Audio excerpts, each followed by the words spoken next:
30 days after Karen took a gas pump and shattered my mother's wrist like dry glass, while live streaming it, laughing, and calling it geriatric drama. I watched her crawl across a hospital floor, scrubbing a trail of blood my mother didn't even leave. She was shaking, filthy, mute. And no one around her remembered she once ruled over 400 homes with a single email. And if you're wondering how the most arrogant, untouchable woman in this city got dragged from HOA royalty to cleaning up her own humiliation, it all started with a gas pump, a shattered wrist, and 47 seconds that choked her empire to death. I told her I'd handle it. I always did. We were just stopping for gas on the way to her post-surgery appointment. A routine checkup. My mother, 74, with pins still in her left wrist, smiled softly and said, "Let me do it this time. I need to feel normal again." I hesitated. I hated seeing her like this, frail, trembling, clinging to independence like it was the last thing left that hadn't been taken from her by time. But I gave her a nod. Just a nod. "I'll be right back," I said. "Want a bottle of water?" She nodded back, proud, like I'd given her the wheel of a plane. As I walked into the convenience store, I glanced once over my shoulder. She was steadying herself with her cane, lifting the pump with her good hand. Delicate, focused, determined. I was gone for maybe 2 minutes. 2 minutes. That's how long it took for someone else to show up. Someone who saw an old woman moving too slow and decided that was a personal offense.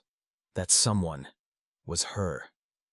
I didn't see the start of it, just heard a clang and a startled cry that froze the blood in my veins. I dropped the bottle in my hand and ran. I didn't know what I was running toward, but I knew what I was running from, the guilt of leaving her alone for even a second. Because when I turned that corner and saw my mother hunched on the ground, clutching her wrist with eyes wide in pain, and a tall woman in a white dress standing over her with a gas pump in hand like a weapon, I stopped thinking and started burning. She stood over my mother like a predator, white silk dress, platinum bob, heels clicking like teeth across the concrete. The SUV behind her purred like a beast waiting for blood. Karen. She didn't ask if my mother needed help. She didn't even pretend to care. She walked up fast, impatient, and barked, "Are you done yet? Or are you just practicing being useless?" My mother turned, startled. I'm just... "Move." With both hands, Karen grabbed the nozzle and yanked it, but when it didn't come loose fast enough, she raised it and brought it down, hard, across my mother's wrist. A clean, brutal crack echoed across the station. My mother cried out, a sound that didn't sound human. She collapsed against the car door, cradling her hand like it had shattered. Karen looked down, sneered, and muttered, "So dramatic." She stepped over my mother's feet like she was stepping past a puddle. Then, she pulled out her phone. "Hey everyone," she said to the camera, smirking. "Today's episode, how to fake an injury at the pump. Elderly Frauds 101. I was already moving. The bottled water dropped from my hand. My walk turned into a march. She saw me coming, barely interested. Her eyes flicked up over her sunglasses. "Oh, is this your wounded little relic?" I didn't answer. I picked up the nozzle she'd thrown on the ground, returned it to the cradle. Slow, deliberate. "She's my mother," I said. "And you just assaulted her."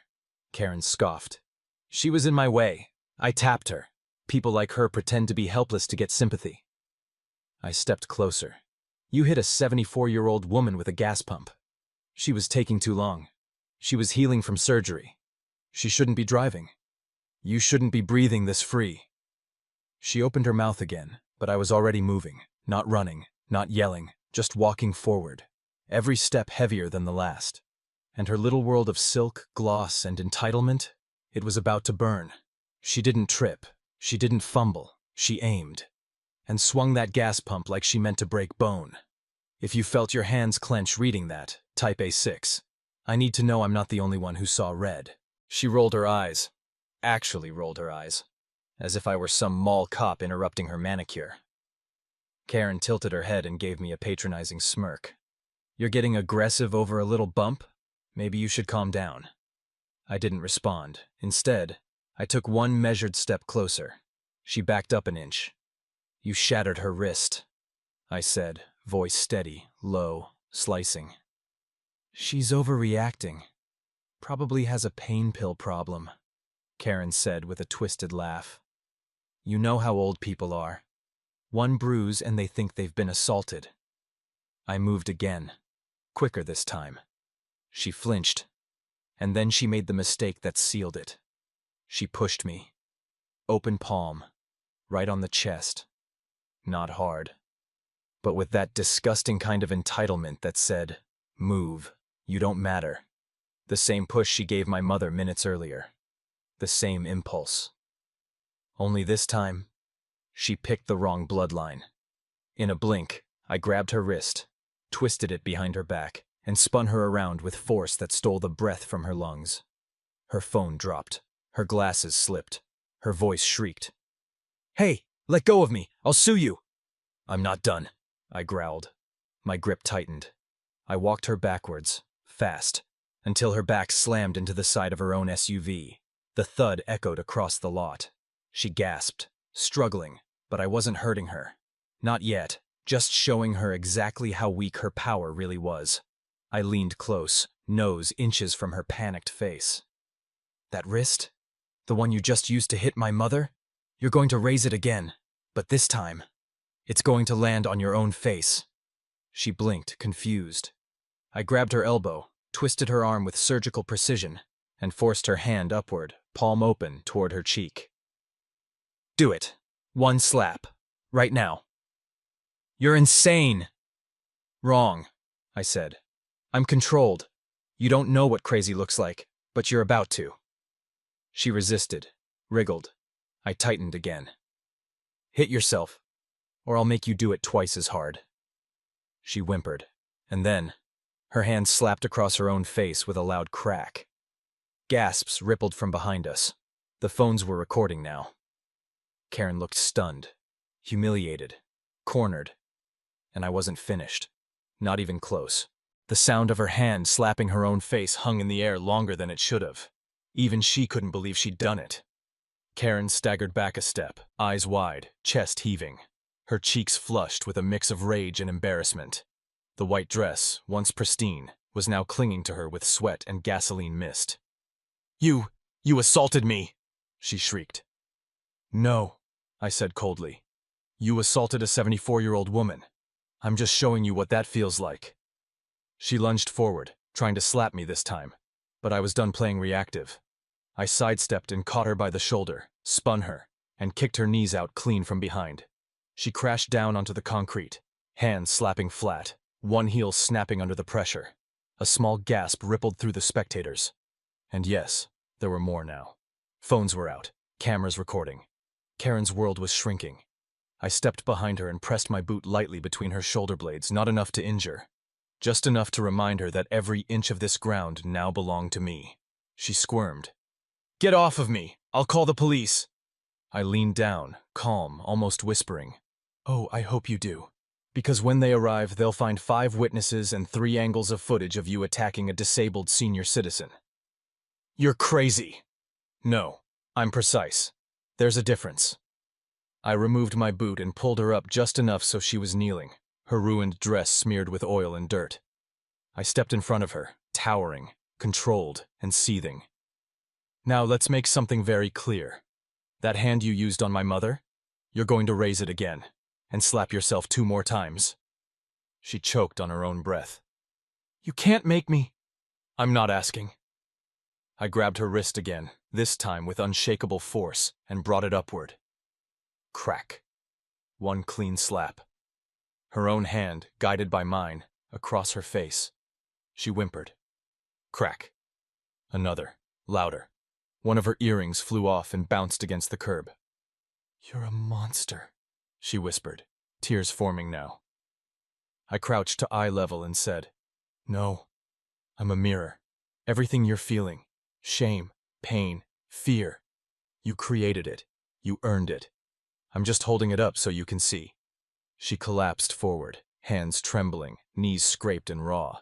A teenager in the crowd whispered, "Is that the HOA lady from West Hill?"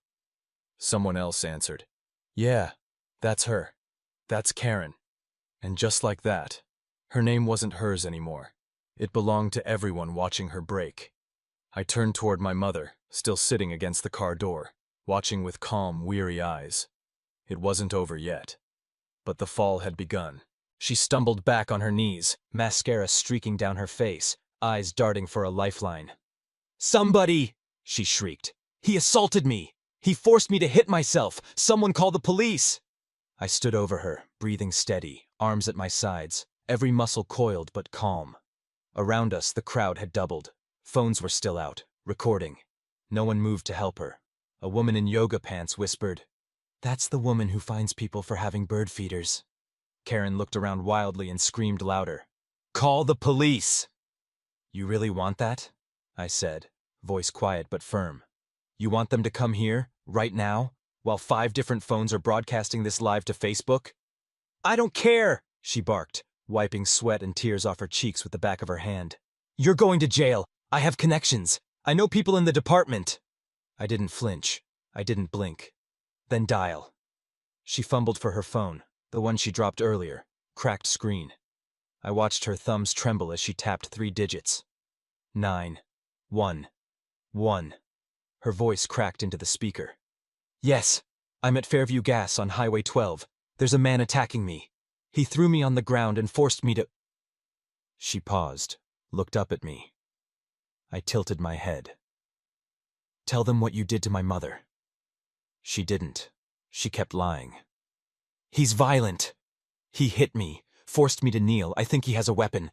He's dangerous." A beat of silence. Then, "Good. Send them. Send all of them." She hung up, stood up, straightened her tattered dress, trying to find some shred of dignity. Failed. "You're done," she spat. "You're going to rot in jail. I don't care who you think you are." I walked toward her slowly, deliberately. "That's the thing about thinking, Karen. You're not very good at it." She opened her mouth to retaliate, but I raised a finger. "Don't say another word. Not until they get here. You'll want the silence. It's the last bit of power you'll ever hold." A siren wailed in the distance, growing louder. Karen smiled. I didn't, because she still had no idea who I was. And what came next would flip her entire world inside out. Wait, are you still watching? Because she just lied to the cops, after breaking my mother's wrist. If you were in my shoes, would you have stayed quiet? Type yes or no. I need to know I'm not alone in this.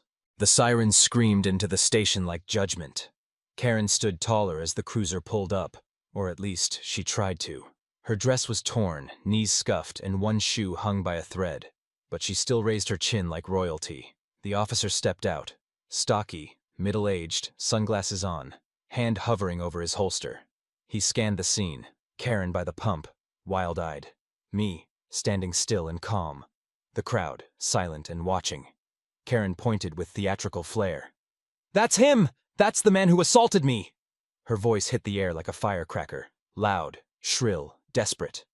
The officer raised a hand. "Ma'am, step aside." He walked up to me, firm. "Sir, I'm going to need you to back away from the woman and put your hands where I can see them." I didn't move. Instead, I reached into my jacket, slow, steady, and pulled out my leather badge case. I flipped it open without a word. Gold glinted in the sun. Federal Enforcement, Department of Justice, Division of Civil Protection. The officer froze. His entire posture changed. Shoulders dropped, eyes widened, voice dropped an octave. "Sir," he said, almost under his breath. "I didn't know." "You do now," I said sharply. "You were about to cuff the wrong person." He nodded once, serious. "Understood. Please advise." I stepped to the side, eyes still locked on Karen. She struck a 74-year-old woman with a gas nozzle, caused visible injury, 5 witnesses, 3 recording devices. Motive: impatience, followed by false claims and misuse of emergency services. Karen's mouth fell open. What? I kept going. She lied to dispatch, claiming I was armed. That's a felony. I didn't know who you were, she snapped, eyes darting in every direction. You were violent. You made me hit myself. I turned, calm, controlled. No, Karen, you hit yourself. I just made you look in the mirror while you did it. The officer turned to her. Ma'am, I'm going to need you to stay right there. Do not move. Karen spun toward the crowd. He can't do this. He's abusing his power. I'm the president of the HOA. Someone in the back muttered. Not for long. The officer stepped between us. Sir, would you like to press charges? I looked at my mother, still seated on the curb, cradling her wrist. Her face was calm now, eyes tired but proud. I turned back. Yes. For assault. For slander. For everything she thought she'd get away with. Karen shook her head in disbelief, her voice trembling. You're destroying my life. I stepped in close, leaned down and whispered. No, Karen. You did that. I'm just here to file the paperwork. Karen stood frozen. Her lips parted but no words came out. Her face twitched. Not in pain but in disbelief. The officer took a step toward her. Ma'am, I'm placing you under arrest for assault, falsifying an emergency report, and disorderly conduct in a public space. She blinked. You can't be serious. This is a mistake. I'm the president of the West Hill HOA. I donate. I speak at city events. The officer didn't care. He reached for her wrist. No, don't you touch me. She slapped his hand away. Bad move. He moved faster than she expected, twisted her arm behind her back, and clamped the cuffs on with a satisfying click. Karen yelped and stumbled forward. Phones rose higher. More people recording. Someone in the back laughed. A teenager gasped. Dude, she's getting arrested! Karen looked around frantically. Stop filming! That's illegal! I didn't give permission! No one needs your permission, I said flatly. Her eyes snapped to me, seething with hatred. You think you've won? You think this ends here? No, I replied. This is just the start of your consequences. The officer gently nodded at me. We've got her. You want a copy of the report? Send it to my federal account, I said. This incident will be forwarded to the HOA Ethics Review Board and the City Council. They'll want it in writing. Karen thrashed once, nearly slipping on the fuel-stained concrete. The officer tightened the grip on her cuffs. You've humiliated me, she spat. You did that yourself, I replied. You hit my mother, lied to the police, mocked the people who were watching. You wanted attention. You got it. Karen's mouth opened again, but this time, no sound came out. The officer pulled her gently toward the cruiser. Let's go, ma'am. As she passed the crowd, someone whispered. She fined me $200 for a pink mailbox. She made my daughter take down a lemonade stand, another said. She banned wind chimes. Karen heard them, every word. Her mask shattered. Not angry now. Small, powerless.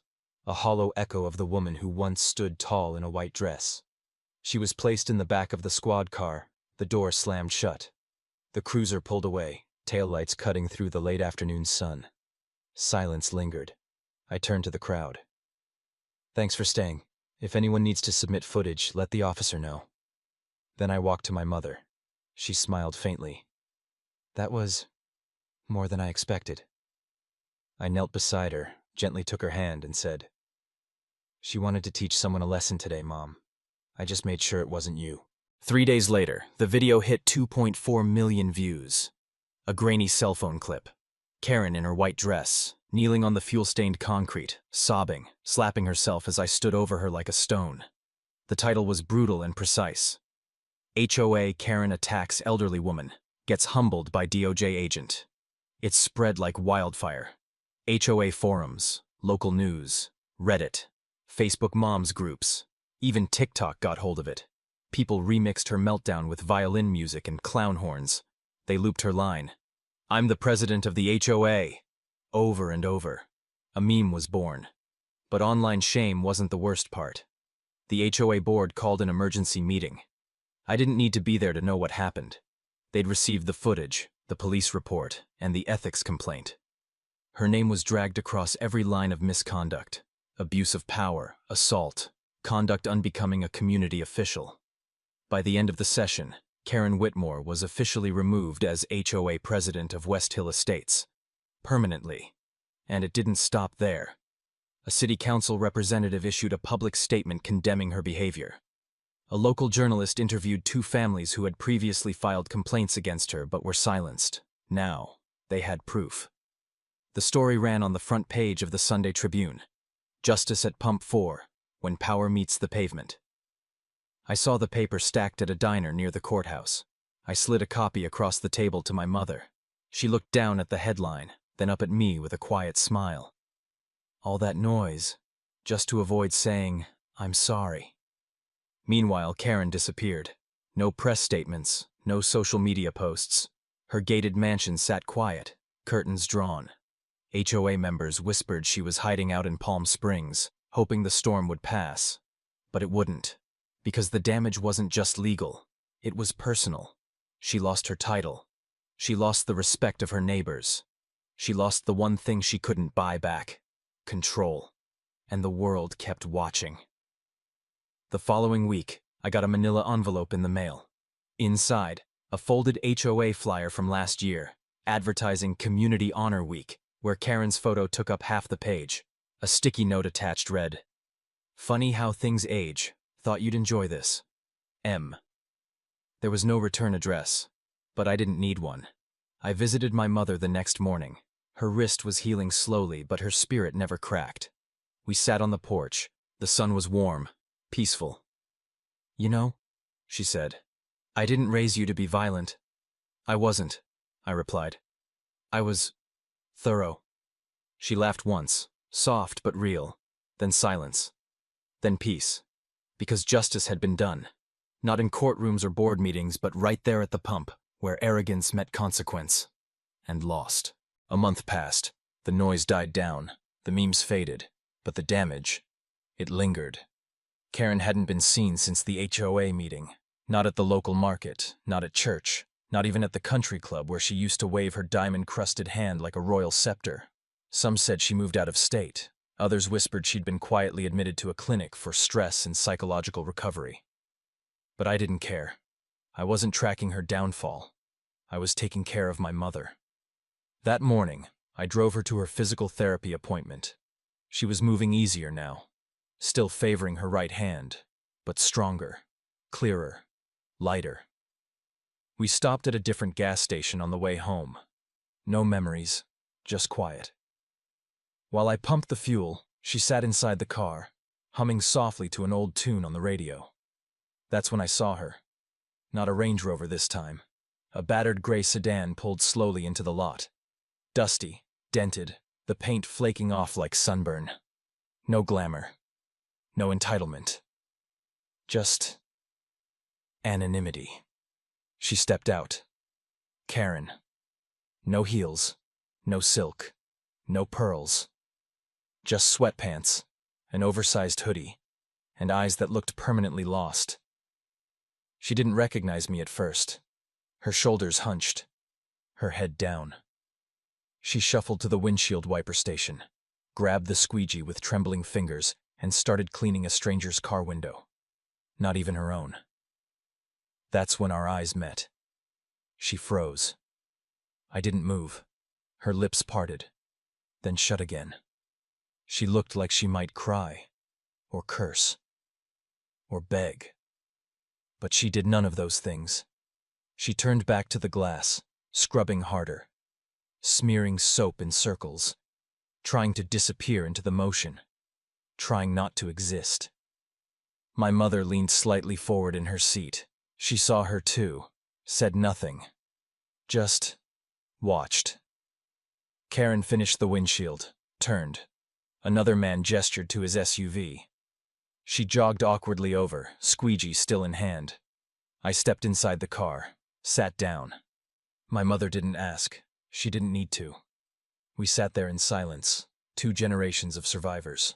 Two people who'd been hurt, dismissed, shoved aside, but who'd stood back up and stayed standing. I turned the key in the ignition. My mother looked out the window one last time and whispered, "No one escapes what they plant." I drove off. No anger, no pride, just quiet. Because that was all that was left of Karen Whitmore. Just a quiet figure in a parking lot, wiping windshields for strangers, scrubbing in vain, hoping the past would fade with the suds. It wouldn't. Not now. Not ever. Some stories don't end with a gavel, or a jail cell, or a crowd applauding the fall of a tyrant. Some stories end quietly, with a woman who once ruled her neighborhood now scrubbing floors in silence, too ashamed to make eye contact with the very people she used to command. But this story, it didn't start with Karen. It started with a woman who just wanted to pump her own gas. My mother, 74 years old, recovering from surgery, trying to feel capable again, even for a few minutes. She wasn't slow because she wanted attention. She wasn't vulnerable because she was weak. She was doing her best. And someone turned that moment into a spectacle, into cruelty, streamed live to the world. But what Karen didn't understand is that cruelty doesn't disappear after the video ends. It lingers. It wounds. It hardens people. And sometimes, it calls forth someone who's had enough. That day, I didn't fight her because I lost control. I fought her because she had never been told no, never been forced to look at herself from the outside. So I held up the mirror, and I made sure it didn't blink. But here's the real truth. Revenge isn't the victory. Dignity is. When my mother saw Karen again, crawling across that floor, stripped of her status, her voice, her mask, she didn't smirk. She didn't spit. She simply watched. And in her eyes, I saw something more powerful than vengeance. Peace. Because we didn't just win. We endured. There will always be Karens in this world. People who measure power by volume, by money, by control. They weaponize rules, twist weakness into shame, and hide behind titles to excuse the harm they cause. But their crowns are paper, their thrones hollow, and the day they hurt the wrong person, or someone that person loves, it all falls apart. So never apologize for standing up. Never shrink to make someone else feel taller. And if you ever find yourself watching injustice unfold in front of you, don't look away. Because sometimes justice doesn't wear a robe. Sometimes it walks in quietly, removes its badge, and kneels beside its mother, before rising. If you've ever had to protect someone you love, or wished you had done more, drop a comment below and type, "I won't stay silent." Because that's where change begins. That's where dignity lives. If this story hits something deep, smash that like button to show the algorithm that stories like this matter. Subscribe if you believe in justice, not just punishment, and share this with someone who might need to remember what real strength looks like. This wasn't just a story, it was a warning and a promise. We don't need to yell to be heard. We just need to show up and never look away.